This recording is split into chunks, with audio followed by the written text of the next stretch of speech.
There was still confetti in Melanie's hair when the HR director whispered, "Can we chat in the north glass room?" Champagne flute still in hand, Melanie followed, heels echoing like punctuation on a sentence she hadn't finished writing yet. The party had been for her division. Client expansion services had just closed the quarter at 112% of target, with applause so loud even the janitor clapped twice. But the glass door clicked shut behind her. Suddenly the air got real sterile. Nate Callahan was already inside, legs crossed like he'd read a book on how to sit powerfully and memorized every damn pose. He looked like if a Patagonia vest gained sentience and declared itself CEO. The HR lady cleared her throat, but Nate jumped in first, oozing startup vernacular. "Melanie, first off, wow. What you've built, phenomenal. Truly. But we're pivoting toward lean scalability, and candidly, role's been identified as non-scalable." He actually used finger quotes. Melanie blinked, once. She didn't scream, didn't ask questions. Instead, she watched as he signed the termination authorization himself in his little tech bro chicken scratch. No lawyer, no second signature. Just him. Her smile flickered for half a second like a bulb with a secret voltage. "You're handling this with incredible grace," HR murmured, sliding the manila folder across the table like it contained anything more than recycled legalese. Melanie nodded, stood, and tucked her badge into her coat pocket, not in surrender, but as a souvenir. What Nate didn't know, what nobody bothered to check, was that Melanie had spent the last 72 hours quietly auditing every active service-level appendix that didn't have a countersignature. She'd blind carbon copied them to her personal email, along with select screenshots of renewal terms, rebate triggers, and custom discount escalators. Not in malice, just in insurance. Downstairs, the party was still thumping. She walked through it like a ghost with secrets, stopping only to grab a slice of cake with Q2 royalty, piped in green frosting. Someone handed her a paper crown. She wore it out the door. Melanie opened her laptop and changed her LinkedIn header to Independent Growth Strategist. No mention of Horizon Corp. No rage post, just one update. She even cropped Nate out of their group photo. She knew what was coming. Not immediately, but inevitably. Because Horizon Corp wasn't just losing an employee, they were losing the only person who remembered which clients needed what by memory, not metrics. And the man who labeled her non-scalable, he just deleted his own parachute. The Monday after Melanie's forced farewell, the office was a mausoleum of confused optimism. Interns turned transitional analysts huddled over a row of navy blue binders, labeled with the kind of fake precision only corporate bureaucracy could invent. Client Playbook, Vol 1, Onboarding to Optimization. It looked impressive. Tabs, color coding, laminated cheat sheets. The kind of stuff that screamed, "We planned this," even though they absolutely didn't. A guy named Dakota, whose only credential appeared to be owning a MacBook with stickers, flipped open the first binder and muttered, "Cool, cool, yeah, totally scalable." Problem was, those binders were the corporate equivalent of IKEA manuals printed without the pictures. Missing, the handshake deals, the time zone fudge factors, the "don't call Krista before 10 a.m., her kid has epilepsy" type notes. Melanie never put that stuff in the playbook. She was the playbook. By 6:00 p.m., IT had revoked her login credentials with the same sterile efficiency as a TSA confiscating toothpaste. Her Slack disappeared mid-conversation. The server blocked her IP. Even her digital badge deactivated like she tried to storm the Pentagon. Nobody said thank you. Melanie, however, didn't panic.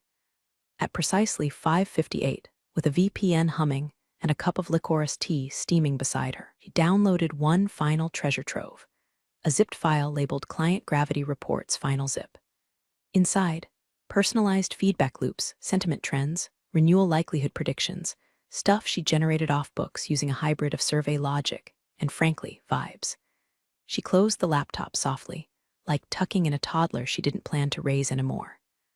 Upstairs in her building, the couple next door was screaming again about lasagna. Melanie poured a glass of wine and stared out at the alley, watching a rat casually drag an Arby's bag like it was hauling treasure. She smirked. "We all carry what we think we deserve," she whispered. Nate was mid-TED Talk on a VC podcast, explaining how institutional agility was the future. He'd said it twice already, like it was a magic spell that made numbers reappear. Nobody had noticed the finance team quietly adjusting accrual estimates downward, or that 3 major clients were suddenly requesting itemized billing walkthroughs. No one, not even Dakota with his bullet journal and beard oil, knew that buried inside Melanie's mental archives were over 38 custom renewal models, each designed to tripwire into specific rebate accelerators that only she controlled. Those binders, they held the blueprint, but she held the architecture. And the first storm clouds were already forming. For weeks after Melanie's exit, Horizon Corp's rhythm sounded fine, if you weren't listening too closely. At first, it was just hiccups. A few invoices went out late. A client flagged an overcharge on tiered discounts and got refunded before anyone could figure out why it happened. A renewal came in for 80% instead of the full 100, because someone forgot that auto tech never confirms via DocuSign, only through their operations director's personal Gmail, which was always sent from my iPhone. Dakota said it was just noise. Nate called it expected friction during optimization. His voice had grown even more insufferable, echoing off the walls of whatever we work podcast studio he was using to announce Horizon's bold leap into decentralized client architecture. The host clapped like they were taping a sitcom. Nate smirked like he invented email. Meanwhile, Melanie sat 3 miles away at a Cuban cafe with spotty Wi-Fi and a client roster that was quietly blooming. Not poached, she wasn't sloppy, but attracted. One by one, smaller firms whispered her name like a trade secret. They didn't care that she wasn't in a skyscraper anymore. They cared that she knew how to make their renewal rates jump 14% in 6 months without changing a damn thing, except when their invoices landed. She'd rewritten rebate triggers for a fintech firm in Austin, redesigned loyalty schedules for a dental software startup run by a former client who sent the subject line, "We miss you more than our quarterly growth." Melanie charged half her old salary and got paid in advance. Meanwhile, back at the old headquarters, Horizon's support team had started copying and pasting the phrase, "We'll escalate this to our renewals department," so often it ended up in a Slack emoji. And clients, they noticed. "Where's Melanie?" became a recurring subject line in the inbox of Horizon's help desk. It wasn't angry, it was uncertain, hesitant, as if the product itself hadn't changed, but somehow the gravity had. Deals didn't feel solid anymore. Dates slipped. Names changed. The sense of being known disappeared. One exec at a logistics firm forwarded a poorly formatted Q3 proposal with a single note. "Tell me this wasn't reviewed by Melanie." It hadn't been. Dakota tried to fix it by sending 3 PDFs and a calendar invite. The deal stalled. Melanie, sipping her café con leche, didn't celebrate. She didn't even smile. She just flagged the deal in her inbox, because guess who had consulted for that logistics firm 6 months prior? She knew their rebate preferences, their budget cap, their internal politics. She'd wait until Horizon fumbled it completely and offer to pick up the pieces. Nate, of course, didn't see any of this. He was too busy updating his LinkedIn header to driving post-legacy scalability at Horizon Corp and pitching his playbook to a mid-tier think tank desperate for speakers. His smile was still bright. Behind closed doors, finance had begun asking why 3 clients had paused instead of renewed. Still, nobody said meltdown. Not yet. The spreadsheet didn't scream. It whispered. That's how it started, just a quiet little misalignment on row 264 of the Q3 forecast doc. Nothing bold. Just an expected $212K renewal marked in process when the invoice system showed nothing had even been drafted. A missing tile in a mosaic of margins. But spreadsheets never lie. They just wait to be understood. By week 2 of the new quarter, the finance team had flagged 4 more anomalies. Then 11. Then 17. All small gaps, discount ladders that had kicked in without corresponding approval logs, renewals that seemed auto-triggered, except no one could find the rules that triggered them. The term they started tossing around in hushed Zooms was phantom logic. Audit request was quietly opened. A Slack thread, titled Renewal Matrix Fire Urgent, began circulating screenshots. One particularly brutal comment came from an accountant named Ravi, who owns this logic. "Seriously. This isn't in the playbooks." No one replied for 5 hours. When someone finally did, it was Dakota, who posted a shrugging emoji and said, looking into it. Nate, meanwhile, was still tap dancing on borrowed confidence. His Monday all-hands opened with "Great momentum, team. were sunsetting complexity and onboarding velocity. Half the Zoom room blinked like deer in jargon headlights. His tie was purple. His tan looked recently purchased. He ended the call with a fist pump, but cracks were crawling up his face, because finance had found the number. The number.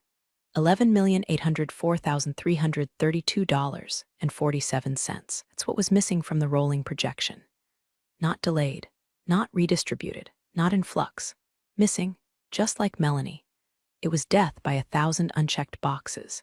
Staggered rebates that were never supposed to hit all at once, volume-based discounts that cascaded without throttles, renewals that depended on Melanie's handwritten notes, or late-night verbal nudges to certain clients with fragile egos and rigid schedules. Automation had tried to play jazz. Melanie was the sheet music.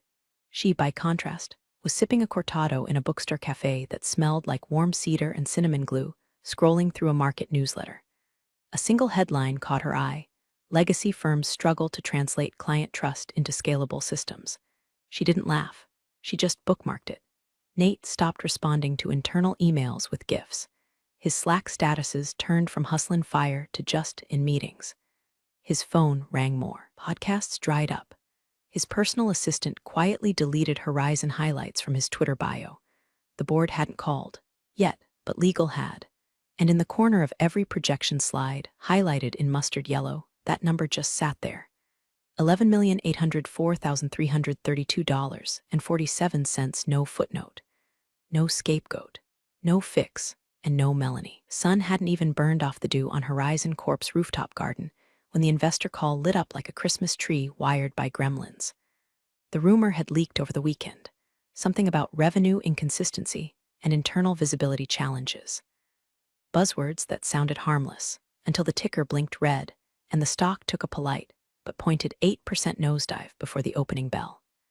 Nate, running on 3 hours of sleep and 2 glasses of denial, dialed in from his kitchen, shirt pressed, voice calm, but pupils dilated like a man who just realized the parachute he packed was actually a yoga mat.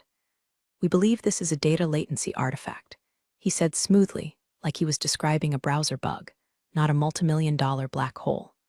But the investors were done playing Shark Tank. One guy, some Midwestern capital fund brute with a LinkedIn banner that said "We bet on discipline," interrupted, "Where is the documentation supporting that claim?" Silence. Then, your Q2 wrap-up referenced $12.4 in predictable pipeline maturity.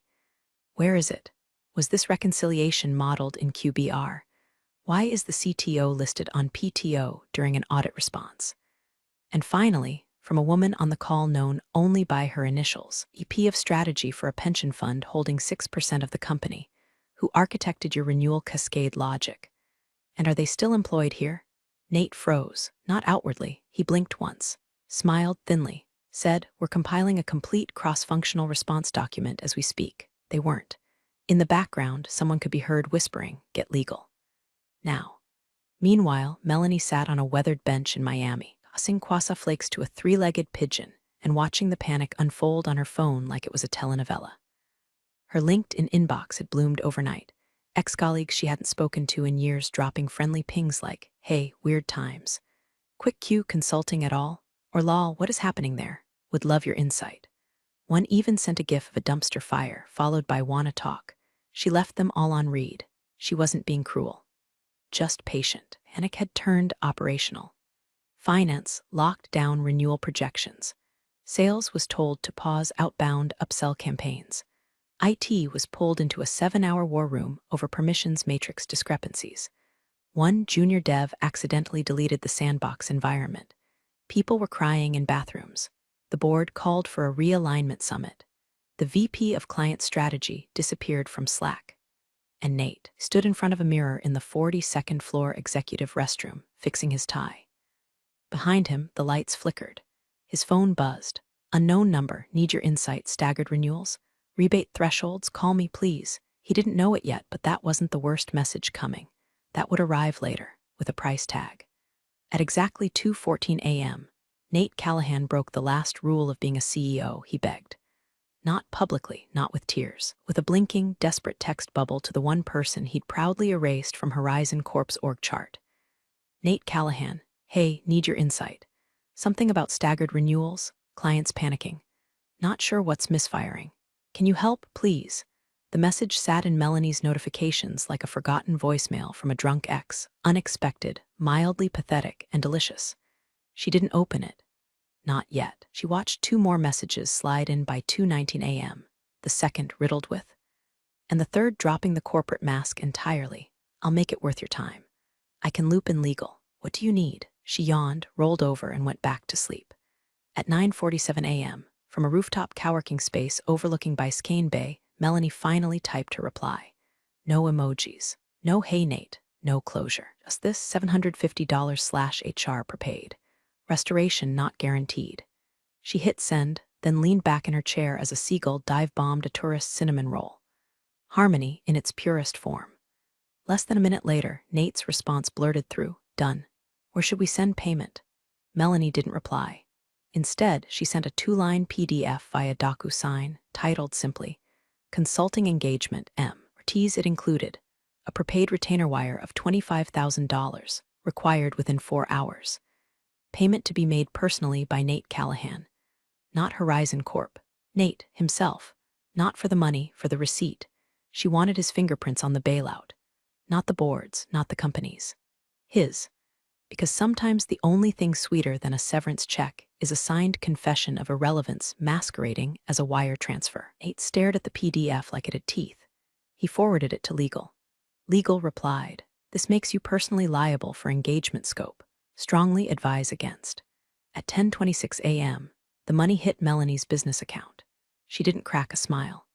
She just opened Horizon Corp's client portal, logged into a legacy sandbox they forgot to scrub, and began identifying every expired escalation clause, each disjointed renewal string, the 3 rebate tiers that had been triggering ungoverned for 6 weeks. Each issue, she logged into a private doc titled, The Nate Files $11.8M and Counting, because she wasn't just cleaning up, she was keeping score. Nate looked like a boiled lobster in a Patagonia vest. It was day 3 of the unholy bonfire that Horizon Corp had once called Q3. The emergency Zoom room was packed with silent squares bearing names like CFO Jennings and Board Chair M. Kapoor.